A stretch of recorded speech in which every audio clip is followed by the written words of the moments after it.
Namaskaram. Yogi Samrat Devraha Baba, a spiritual guide, an ageless yogi, a heavenly sage. Devraha Baba was a great saint of 20th century. Millions of devotees from all over the world are still remembering and worshipping him. Village people as well as important personalities waited for hours to have one glimpse or a darshan of him. The Devadashakam, which is written on his life, is presented here by Dr. Ram Naresh Tripathi ji, one of his greatest devotees, and edited by us, the twins, Dishna and Avni. Our namaskarams to such a great Siddha Yogi, Devraha Baba. पूज्य बाबा की स्तुति में स्वयं उनके व्यक्तित्व का परिचय प्राप्त होता है। यथा समस्त जीव मात्र देव रक्षणे रतः पितेव पालको विभुर्जनैः सदा विचिन्त्यते तथैव रक्षको गुरुः सदैव योऽवलम्ब्यते नताः अस्मपादपद्मयोस्तमेव चेश्वरं हरिम्। जैसे श्री भगवान नारायण जीव मात्र की रक्षा पिता के समान करते हैं और लोग भी उन्हें पुकारते हैं, इसी प्रकार श्री महाराज को भी लोग पिता के ही समान मानकर ईश्वर भावना से सेवा करते हैं। हमारा भी उन्हें बारंबार नमस्कार है। अथो कदापि गोचरो भवेदसौ सुपावने सुरादिवृंद वंदितेऽपि भानुजातटे शुभे ध्रुवं सुभक्तिपूरिते ब्रजे ब्रजेन्द्रनन्दनः स्वयं यथा विराबभौ तथा जनैः सुतक्यते।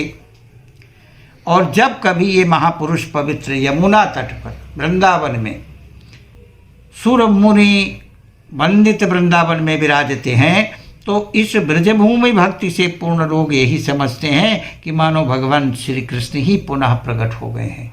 ऐसा अद्भुत चरित्र, व्यक्तित्व और उनकी तपस्या का प्रतिफल सर्वत्र दृष्टिगत होता था। यथा सुवेणुनादतोत्र चित्तवृत्तिकर्षका तथा मृतोपमैर्वचोभिरेष कर्षयन् मनः द्वितीय नंदसूनुरेव योगिराडनुत्तमा समाश्रितोऽप्य शंख दिव्य सौख्य कांक्षिभिर्नरैः। जैसे भगवान श्री कृष्ण के वेणुनाद को सुनकर लोग उनकी ओर आकृष्ट होते थे, वैसे ही श्री महाराज को सुधामयी वाणी से भी लोगों के मन उनकी ओर आकृष्ट होते हैं और भगवत बुद्धि से ही लोग अनंत सुख की कामना से इनकी शरण में पहुंच जाते हैं। ऐसे योगी सम्राट देवराहा बाबा को मैं नमस्कार करता हूँ। यथा च मोहग्रस्त पांडुनंदनस्य भूतये जगौ जगद्गुरुः सुगीतमद्भुतं हरिः स्वयं तथैव योगिराडयं सुधोपदेशदानतः जगन्ति भासयन्तयो गुरुत्वमेव दर्शनम्। और जैसे मोह में पड़े हुए अर्जुन के लिए भगवान ने श्रीमद् भगवत गीता का उपदेश दिया था जिससे कि उन्हें जगत गुरु भी माना जाता है, वैसे ही श्री महाराज का अमृतोपदेश इनके जगत गुरुत्व को प्रकट करता है। भगवान का मंच जब कभी वृंदावन में होता था तो क्या अद्भुत दृश्य होता था उस कालिंदी के तट पर।